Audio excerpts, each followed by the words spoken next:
There is this soft light shining on my father's face, and there's this soft, sweet smile. And I Oh, went, yes. yes! The EMTs looked at me like I'd lost every marble that I might have ever had. And I said to them, you gave Dad his dying wish, feet first out of his own home. Right. So, what's more sacred than that? What's Right. more joyful than that? Yvonne, welcome to Curveball. I am so excited to have you here all the way from a tiny town in Pennsylvania where fall is in full tilt. Beautiful, beautiful, beautiful. How are you Mhm. doing today? I'm really good. And you're right, it's in full tilt. I Some love that. places are still full of color, some places the trees are really bare, but it's nice. It's so beautiful. So, Yvonne, tell me a little bit about what you do and who you help. Well, currently I'm what I call deliciously semi retired. I taught for 18 years in the Erie Public School System. I worked in a community mental health system Mm, as an employee assistance counselor and trainer. And then my final full time career was as the vice president of human resources for a retirement community. interesting. Wow. So, you have really run the gamut from like kids to old people. You've really served them all. It was something that was in my head. And it was an affirmation I've come to believe that I said, I've worked with children as a therapist. I've worked with adults. Boy, I'd like to work with older people. Right. And Yeah. and that's something that happened. That is amazing. And one of the things that we're going to talk about today is something that a lot of people don't really like to talk about, and that is the big D, death and dying. Mhm. And so I'd love to talk to you because your curveball is really about, which I think is so interesting, is sort of about the paradox of death, how it's sad, but also like beautiful at the same time. We were just chit-chatting a little bit about that, like how it's obviously full of sorrow, but there's a lot of beauty in it as well. Tell me about tell me about how you decided that we need to get comfortable talking about this. It really happened when I was in a retirement community. We had an ethics committee, and the committee looked at sticky situations. And we Mhm. had a resident in long term care who was in deep stages of dementia. Her daughter was her spokesperson. The resident had some really bad pressure sores on a foot, and they weren't healing. So the Mhm. doctor recommended antibiotics and whirlpool baths. And the daughter said, Mom's got an advance directive. She doesn't want this kind of treatment. The problem was is that the mother's directive was written in another state. Oh. So we couldn't honor it. The case went to court. The court appointed a healthcare agent to allow for the whirlpool baths and the antibiotics. And if that didn't work, the daughter could step in and say no to an amputation.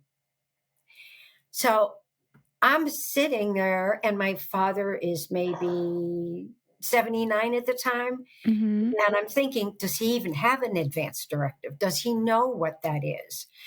And Right. that's the document where you name a healthcare agent and you specify if the end comes, what kind of treatment you want or you don't want. Right. So I called Dad and asked about it. And he said, no, I don't. I have a will, but I don't have anything like that. So I said, here's the deal. I will find an attorney in Meadville. I'll make the appointment and I will Mhm. drive home and you and I can go together. So we did that, and he made me his healthcare agent. And I thought, well, gee, everything's done. Now I can rest easy. Uh-uh. The chief of ops came back from a conference And she was so excited about this 8.5 by 11 blue and white document called The Five Wishes. And she says, you guys need to read this. This is really wonderful. This is an advanced directive with heart. So I asked her if I could borrow it. Mm-hmm. And she said, make sure I get it back. And my desk was messy. But one Friday evening, I decided I need to clear it so that housekeeping can clean it. And I found the document under a pile of papers. I opened it up and I started to read, and I didn't put it down until I was finished. Oh, really? And yes, it asked about what kind of treatment you want or you don't want. Right. Yes, it asked to name a healthcare agent, but it asked, how do you want to be remembered? What do you want your children to know? What kind of a funeral do you want? All of these really intimate questions. And I called my father and said, I'm coming home. The document was on the seat beside me. And I kind of stewed because my father could be a crank. Right. A wonderful, loving crank. Dads, am I right? Yeah. Yeah, right. there. Yeah. You got it. So he was in the hospital again. And I went into the room and I immediately knew that his mood was just perfect. So I said to him, I have another document to go over with you. You know, can we do this? And he said, sure. He slipped his feet over the side of the bed, patted the seat beside me, him rather. I sat down in his warmth, and we went through this document step by step, question by question, question by question. And in the end, the state of Pennsylvania requires witnesses. So I went and got 2 witnesses off the floor. Dad signed it in his heavy, clear penmanship, and we were done. Yeah. So fast forward, he's back in the hospital. We go to see him. We drive home 6.5 hours. I get a phone call about an hour after we arrived back home. He was screaming. What did you tell them I could leave the hospital? And I said, Dad, I said you could be released when you were ready. And it doesn't sound like you're ready. Right. And then his voice softened, Heather, and he said, Yvonne, I'm scared. Can you come home? So I said, I'll make arrangements to drive tomorrow. I can't do this tonight. I'll find someone to stay with you. Right. I called the pharmacy in the morning and they got the meds to him. I was home for no more than 2.5 hours and he was gone. And Heather, it went exactly the way he wanted it to. He wanted it. That's incredible. Because I knew. Right. Was there anything surprising that you learned about him? Like were there things, because that just sounded like such a beautiful moment. You said, I was able to sit in his warmth. Like, what a tender moment. But did you learn anything interesting or something like you didn't know? Or I learned that my father's trust in me was all I needed to do what he'd asked me to do.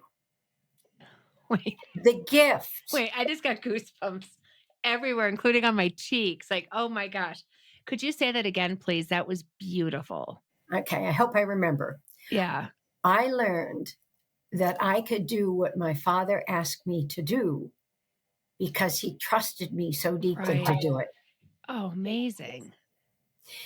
So I'm standing in the stairwell. Neighbors come over to help me move a piece of furniture, and we hear this thud. And we go back to the bedroom, and Dad is face down on the floor. I call the EMTs immediately because I'm not a nurse. I don't know. Right. When they came, I brought the 5 wishes out, and one of the EMTs said, we can't use these. They're too old. I no longer believe that's true. So I called the hospital. Every time Dad was in, I pushed for do not resuscitate on his chart. So I got the place where he was. I said, they're going to bring him into the emergency room. Get that DNR there. Grace was that the emergency room doctor called and said to the EMTs, you can stop working. He's out at the foot of the bed now. I laid down beside him. I put my arm across his chest. I told him that I loved him.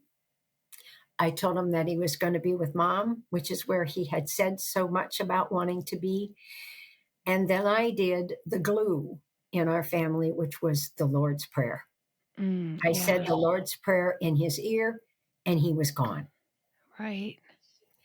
Now, what your audience needs to know is that my father's dying wish was to be carried feet first out of his home. The EMTs put him on a gurney.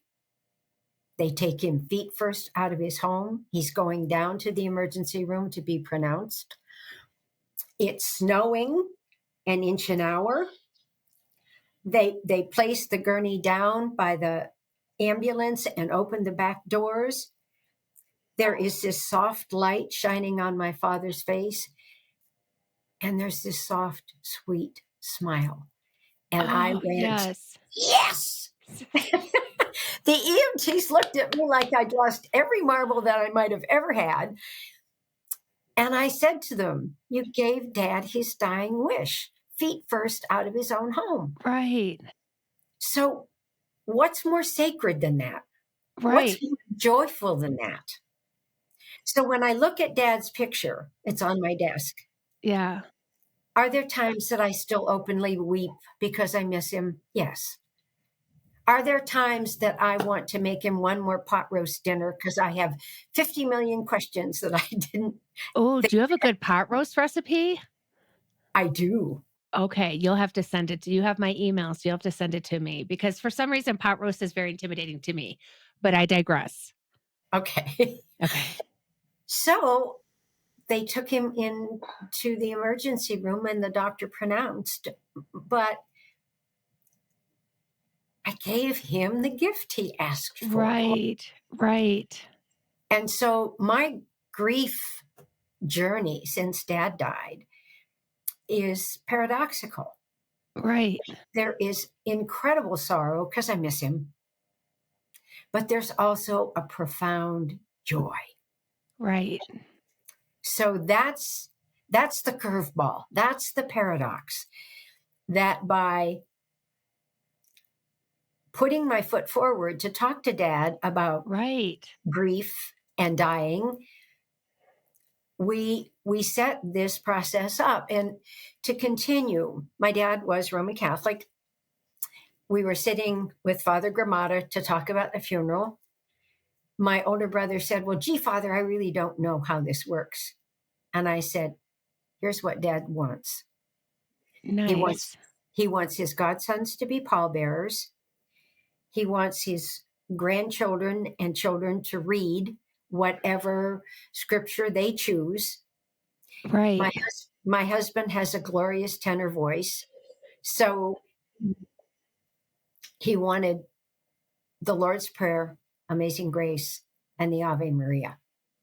And he had said to me about a year or so before that, since I was taking voice lessons, he said, and you will sing at my funeral too. Oh my gosh. So anyway, it was all done. Right. You know, the funeral was planned. Right. And all because Dad and I just were willing to go to the place where a lot of people just don't want to go. Right. Right. So I had a very similar experience with my mom after she died, that she died with her eyes wide open. And I have a very big family. And so there are 5 girls and 4 boys. And so 3 of the girls were there and my one sister was coming into town. So she just missed my mom. Like my mom died at like maybe 6 p.m. and my sister's flight was coming in at like 6:45. So we leave our mom to go pick up our sister from the airport. And when we come back, I don't even know how to describe it. My mom had color in her face. She had a smile on her face. And I have a friend who's a Buddhist. And she said, I said, I'm going to send you 2 pictures of my dead mom. One is right after she died, but one is like about 50 minutes later. And she was like, that is the coolest thing. She's like, the soul hangs around the body for a while, and your mom is showing you like she is in bliss. Like that is a blissful, and it was such an amazing thing to see because I could sit there and look at her because her eyes were open and then she had this little smile. It was like she was still alive. Like it was like her last message. And it was, I remember my sister in law came in and she said, I thought it was going to be like sort of creepy if her eyes were open. And she's like, this is honestly the most beautiful thing I've ever seen. Like it was such a beautiful gift. And so I can really relate to that. So you have this feeling of joy and sorrow. How do those two things coexist? Well, I'm a psychotherapist, Oh, and okay. I will credit Patricia Sun, who was also a psychologist. In the 1970s, I used to listen to her on tape, on cassette tape. Okay. Yeah, I know. Kids, So, Google that if you don't know what it is. yeah. Yeah. And she said that sound mental health is the ability to contain the paradox. Oh, wait, say that again. You're just like with the gems today, Yvonne.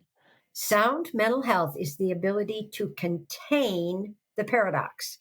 Okay. You can and you can't. You will and you won't. It is and it isn't. So sorrow for me and joy reside in the same place. I can have both of those side by side. Right. And sound mental health is that, Right. the ability to see things from both sides of the coin. Right. Right. And feel all the feelings too. Like one of the things when I was going through my brain my when my brain broke this year is really having to be thoughtful about like staying like very present and not getting ahead of myself, because it's so easy to do that. And and I remember like developing this practice that allowed me, and really the overwhelming emotion I felt was that of sadness. Like I honestly didn't have moments of like shake my fit, like a why me moment, or like I really wasn't even afraid, to be honest. I was so curious to find out what was going on. But I remember feeling this sadness and then just sort of feeling this like societal narrative, like, oh no, I'm not supposed to be feeling anything negative because I'm going to manifest that into my life. And then I just remember thinking those emotions are so pure. And it was such a pure, real emotion. But then when I was able to develop this practice around it, which is sort of naming the emotion, describing what I'm feeling, then validating it. And then I would just sort of say, do I have any facts to support this? And 100% of the time, like really, and in life, like 99% of the time, there are no facts to support that. So then I could be like, okay, that's a speculation. And then that's just a story. And what's interesting is I could be very upset. Like I could be crying. And then I would just go through those questions in my mind. And I could feel myself this point where I would start to like self soothe. And I thought, this is so interesting because I felt like the whole of the emotion, the full expression of it.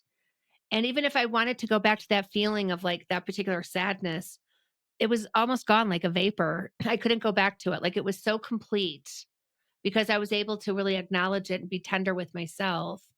And so I know what you're saying, like those two things can coexist. Like where if I got sad, then I could welcome it because I knew I could name it, validate it, love myself for having the emotion, but then bringing myself back to the present moment and just being like, oh, afterward. So our minds are just amazing. I have something that's somewhat similar to that Mhm. that I use with clients, and that's to think of a negative feeling as a stop sign. So play along with me, Mm. Heather. Right, When yeah. you're in the car and you're driving, what do you do when you see a stop sign? You stop. And what else do you do? You look around And what's the reason you do that? because you don't want to cause an accident. I don't want to get in trouble. Okay. Yeah, So negative emotions are simply that.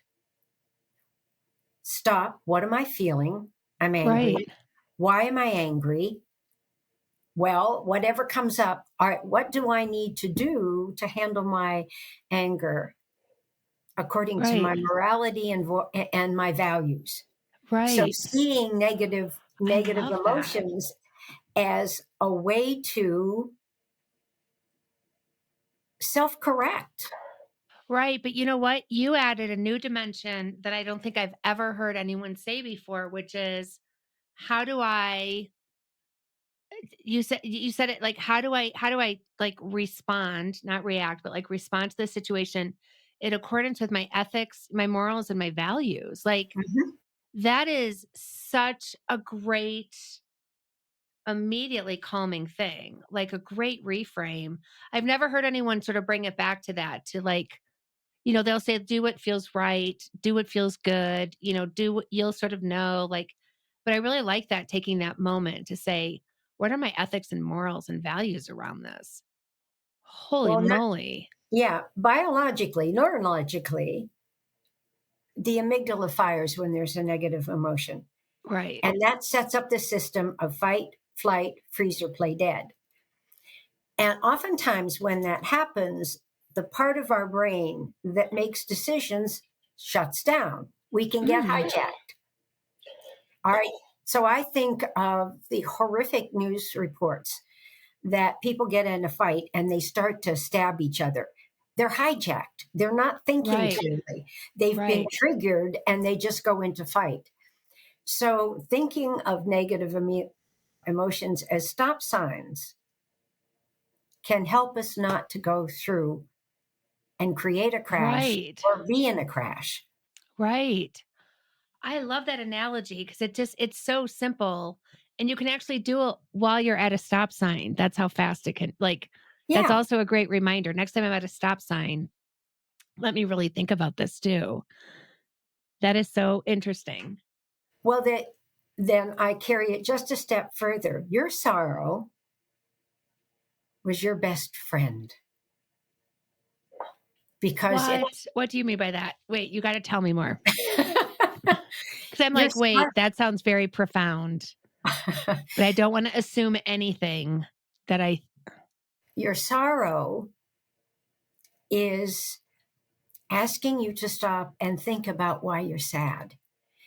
And that's what a best Mm, friend would do. A best friend would coach you through some kind of emotional time. right. So, what we do a lot of times with negative feelings is repress them, we push them down. We don't want to feel them because they're awful. It's no fun to be sad, it's no fun Right. to be angry. But when we do that, we're going right through the stop sign. Right. That is such I remember so I was getting fired for this is 10 years ago. I was getting actually going to get fired from my job. My boss was flying out to fire me. He lived in Florida. I live in Colorado. And the day before that, so I knew I was going to be fired the next day because I just know how those calls go. And the day before was my very first therapy appointment I ever had ever in my whole life. So I came in so hot. And I remember my sweet therapist was like, there are 5 basic emotions: mad, sad, glad, afraid, and hurt. And I was like, okay. And I said, I know that there are 2 emotions I will literally go out of my way to 100% avoid. And he's like, which ones? And I'm like, sadness and fear. And he's like, why? And I'm like, oh my gosh, why? Who wants to be sad and afraid? Like, and he was like, well, because like when you feel the whole of the emotion, like, when you suppress it, when you exile it, you know, of course I understand this now. But at that time, I would probably take pride in myself for not feeling sadness or being afraid. And I remember the first time I had a lot to be sad about too in my life at that time. And I remember really allowing myself to really feel sadness. And I'm a crier too. So I will just start crying. And so I remember I was crying. I didn't want to alarm my children that like I was crying so much. And I remember just going and parking like 4 blocks away from our house and just having a really good cry and thinking like, okay, I can see why I avoided this because it does not feel good at that moment. But then afterwards, like the emotional release of just the act of crying, like I Mhm. just felt I guess so seen by me, like a part of me that I would never allow to really like, come to the surface. And so now I love to feel like not I don't love to feel sad, but I'm not afraid of it. Like when it comes, I'm just like, I know what you're saying because I'm like, what are you telling me? And then neurobiologically, when you cry like that, you release what I call feel good neurotransmitters. And Okay. they are the ones that are anti-depression and anti-anxiety Right. and Oh, sometimes even anti-physical pain. So right. the brain, Amazing. uh-huh, the brain puts into motion something to make you feel better by virtue of crying. Right. I love that. That makes me want that almost makes me want to cry right now. Like it would be interesting. Have you ever seen the experiment with this doctor in Japan who took samples of water and then in one control group he played classical music and had all these positive affirmations around them. In another control group he had like heavy metal negative music and negative affirmations like you're so ugly and I hate you and just to see the way the water crystals grew. And so the ones from the positive control group were beautiful and asymmetrical and iridescent water crystals. And the ones from the negative control group were almost like salt, like asymmetrical and really angular. And so it would be so interesting to like measure tears to see like tears from sadness and even specific kinds of sadness, like would be so interesting relative to tears cried from happiness, or I don't know, it would just be interesting to see what the water crystal situation is like in those tears. Because I What bet the there would be a chemical difference. confirmation. Yeah. Yeah. Yeah, that is really cool. So you want to make sure that people talk about death and dying. So, I mean, obviously, like, I mean, it seems so like, so you can have this. I have 8 brothers and sisters. So there are a lot of opinions too. So I can imagine if you have a big family or siblings, this kind of thing helps to make things easier for everyone too, because our parents only die once. You know what I mean? We don't have a lot of practice at this. And so it probably just makes things so much easier. But I know that you're super passionate about teaching people this.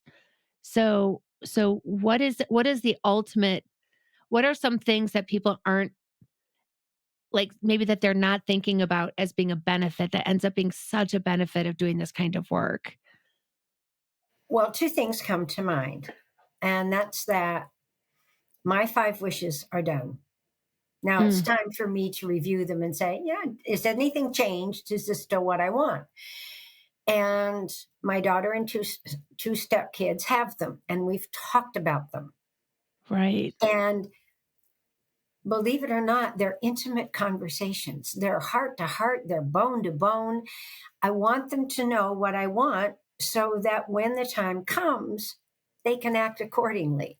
Right. The second thing that comes to mind is a very dear friend. And by the way, this is all in my book, Dying with Dad.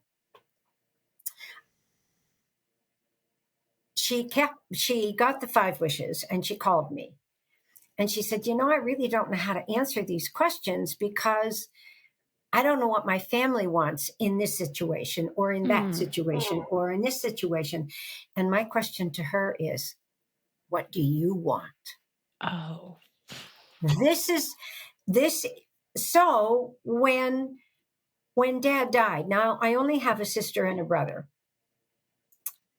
There's not 8 of us, right. but I was able to say when we were going through things, this is what dad wanted.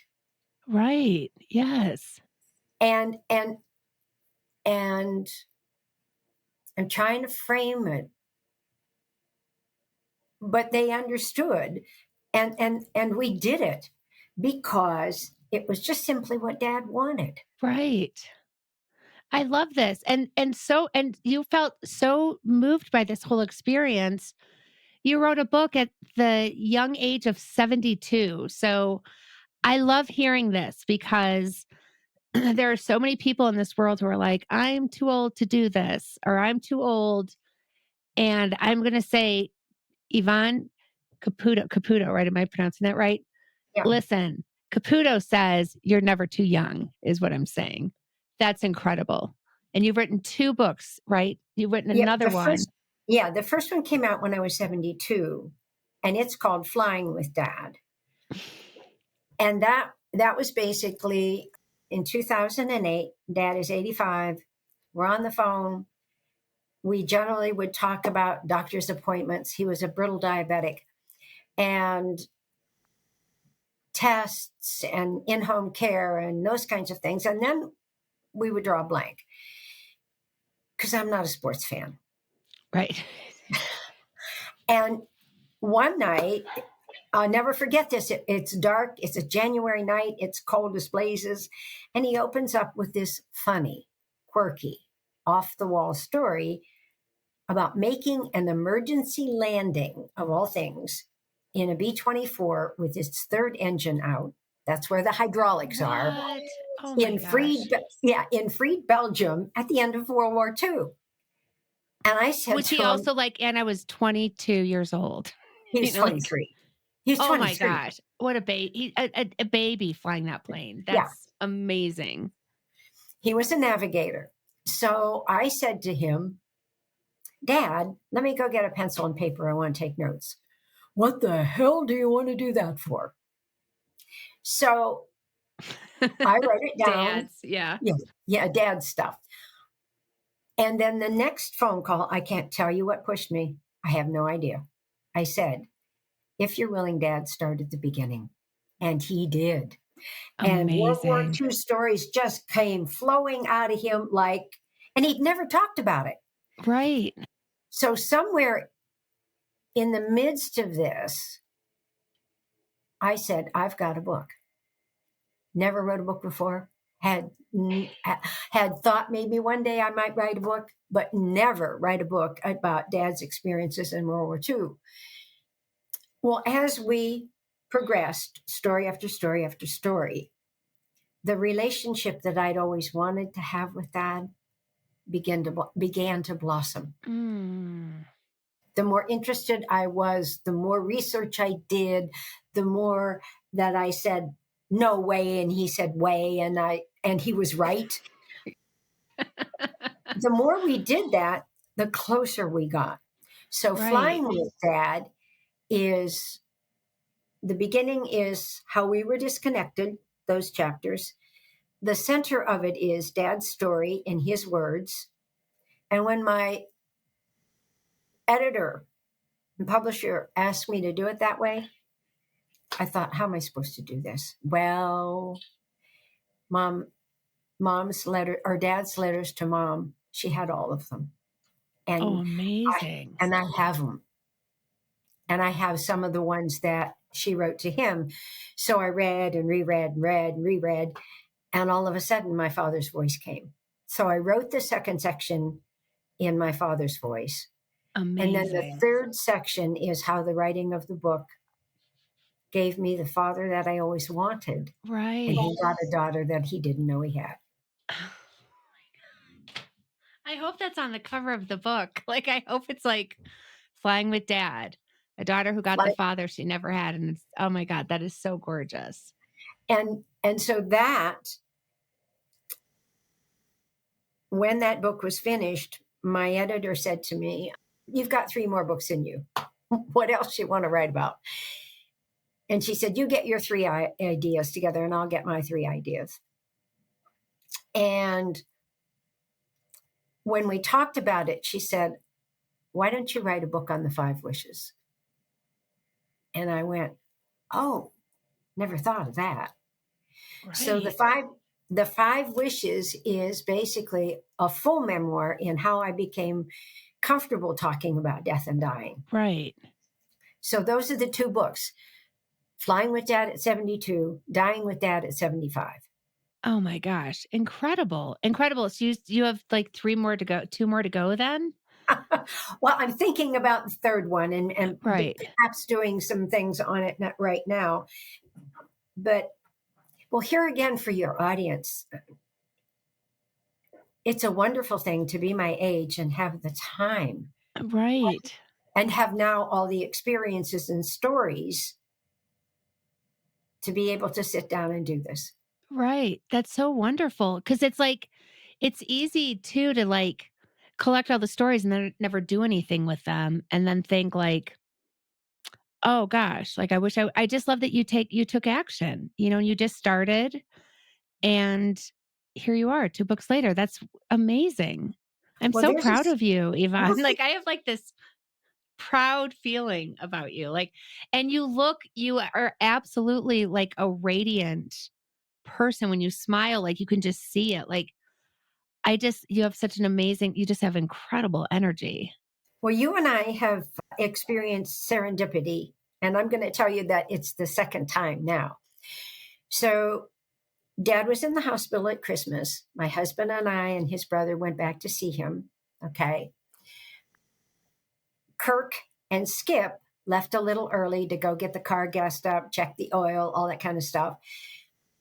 And I was alone with Dad, and I handed him his Christmas present, which was the first draft of the book. Oh my gosh. I know. Stop it. Stop it. Oh my God. So, You're a marketing person's dream, just FYI. I just have to tell you, like, okay. well done. Yeah. So he took it in his hands and he leafed through it. And I read one story to him that was my favorite. And as I went to leave, I turned around and I said, I just want you to know how proud I am of you. Mm. And he said, what for? I said, your service. And he said to me, no, Yvonne, I'm proud of you. You wrote the book. Oh my God. I know. You got to write just write a book about this podcast, like just about this interview. That is like, how is that even? But you know what? That's like the miracle. Like when you connect like that, you know what I mean? And you really have that connection. Magical stuff happens like that. Like people say stuff like that's out of a movie, and you're like, how is that even real? Because that stuff becomes real. Like when you, I'm so, it just must be so cool. Like you know, I feel bad for not asking my parents more questions. And now my stepdad, he's getting older, but he's told us all sorts of stories about when he was growing up that give me such a new appreciation for him. And like sometimes like we would like fight and stuff, but I just realized like he's just a human being, Mhm. trying to do it that, everyone's really pretty much doing the best that they can. And so, but I really love hearing about these stories when he's like a little kid, because same thing, just like your dad's World War II stories, he doesn't really talk about that. Probably Mhm. because there was like a lot of trauma attached to it. And now that, he's older, has a little bit of like a smidge of like dementia, like there's probably a freedom around it. Well, with Dad too, and I want to slip back first that the serendipity is you're telling me that you're proud of me, and I'm Yeah. thinking about the proud story with Dad. Oh, wow. Yeah. Yeah. Say by Yvonne Caputo with Heather Campbell. I Yeah. love that. What a cool legacy then for your dad too. Like I just think that's just absolutely so beautiful. And none of that would have like, all these things had this is one of the things that I think is so interesting is when people write a book, right? People might look at you and just be like, well, yeah, she's a brilliant therapist and, she's a great writer and super creative. But the thing is you had to go through this whole experience to even think about like, oh, I guess I'm going to like, like, I know what it feels like when you feel compelled to share something that you've learned and you found such a beautiful way of sharing it. Well, the other piece of it is that it went through 3 drafts because I kept getting professional opinions. And then when I finally selected, it's independently published. When I finally selected the publisher, I gave her the draft. She threw it in a blender and threw it back at me. And that's how it became 3 sections. It was Interesting. it was her genius Right. that allowed that to happen. But the push for me with Flying with Dad, and it's what you talk about with your stepfather. Mm-hmm. They're ordinary guys, but Yeah. they're extraordinary. They're Yes. extraordinary, ordinary men who've Yes, done the best that they completely. can do.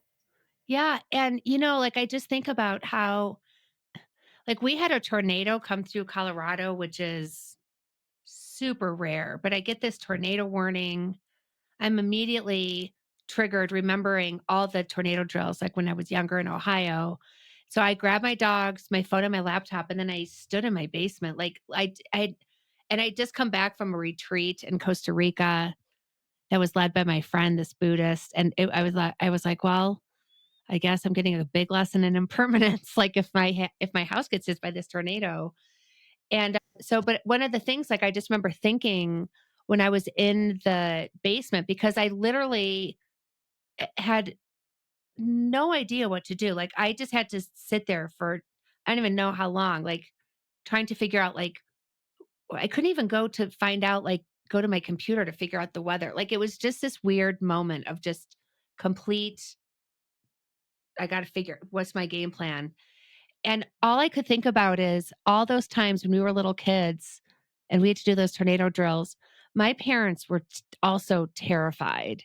And we had to look, we just looked at them like just for comfort and to let us know that everything is okay. And in that moment, I realized like they were also probably terrified, but had to show up and be there for the kids. And I think dads are just like, they're told to show up in a completely different way. So I love it when you're able to really see a side of them that maybe before my dad died, my real dad died, he saw he went to go see this therapist that just sort of cracked open his whole understanding of like himself, his relationship with like his parents and everything.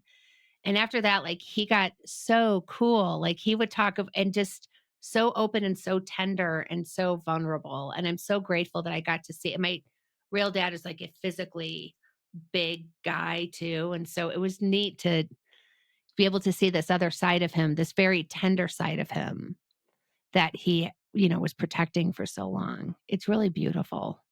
In our conversations, my dad talked about the nightmare that he had when he came home from the war that lasted for Sure. 3 years.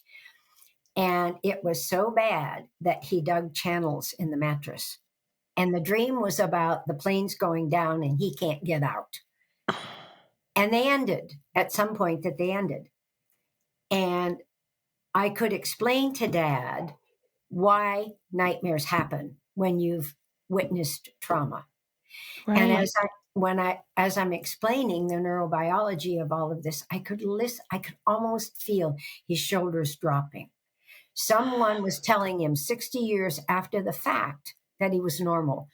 And Right. sarcasm was the language in our family. So I ended the call with, I'm sorry, fluent and sorry, pal, you're just normal. yeah. And then he also told me about a flashback that he had. He's going to an aviation museum. He sees his plane, the B-24. He's walking along the fuselage and around the tail, and parked right next to it was a German jet. And he did fight, flight, freeze, or play dead. He played dead. Boom! He dropped to the floor. Totally lost consciousness. Wow. And I said, well, that's normal too. What do you mean? So I'm explaining again the neurobiology of all of that. And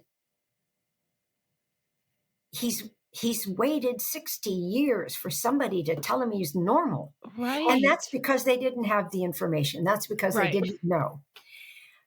So, you know, having that give and take with my dad too was a beautiful part of all of this. Right. You, with your stepfather, your dad, having that give and take, Yeah. there's nothing better than that. And No, I, and it really is like that. It really is that. It's like I have these 2 tattoos that say "Give a little, take a little." Because there we go when we were again. little, yeah, like when we were little, my mom, like if we were arguing, my mom would say, "You got to give a little, take a little," and so I just wanted to have like something to remember to give, of course, but also to receive love too. Like there's a continuum of giving and receiving, and if I'm only giving and not allowing myself to receive, Mhm. I'm not fulfilling like the circle like that. And so I always remember that, because and it is so true. It is like a give and take. It is like highs and lows. There are goods and I just give your dad so much credit for really going there with you too.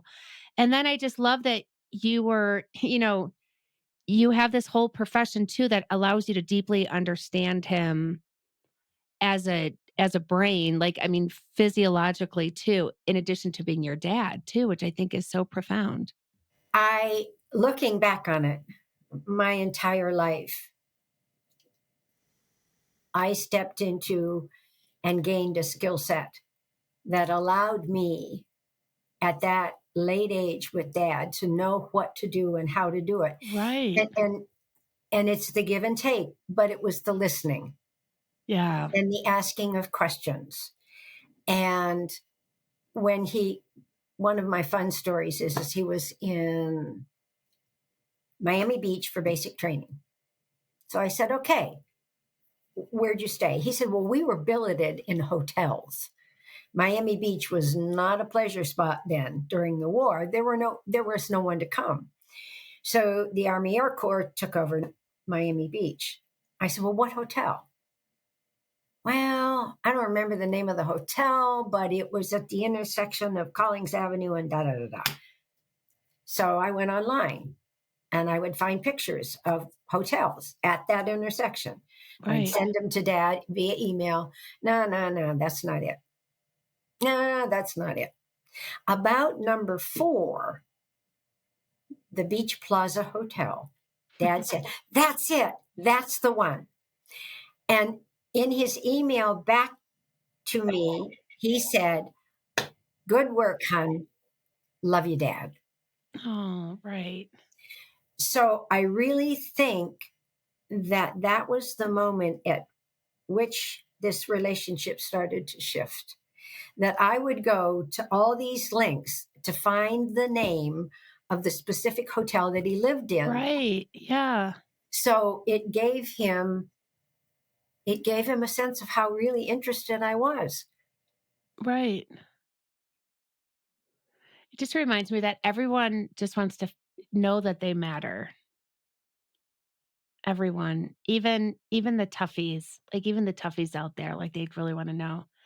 Yvonne, this has just been such a beautiful, like I just feel like I could just come to your house, lay my head on your lap, you'd make everything okay. Like if I ever like I just feel like if I ever am on the ledge, like I can just call you and you'll just be like in your radiant way, just be like, "Oh dear, let's get off the ledge." Like, come on. So you just have beautiful energy. Where can people learn more about the 5 wishes and working with you or your books? The 5 wishes is fairly straightforward. Go to the5wishes.org Okay. and they explain the document. You can order the document. It's $5. Okay. A And if dollar a you, wish. That's a yeah, a great dollar deal. wish. Yes. And you can also do it online and they keep it for Okay. a year and a half. That's a little more expensive, but you can also get supplementary materials like how Sure. to open up the conversation. The man who wrote this spent time with Mother Teresa. Oh, well, he's legit then. Yeah. Yeah. Yeah. Okay, so there's that. If you go to Ingenium Books, Yvonne Okay. Caputo, That's my publisher. You can see lots about me there. You can find me on LinkedIn. Wonderful.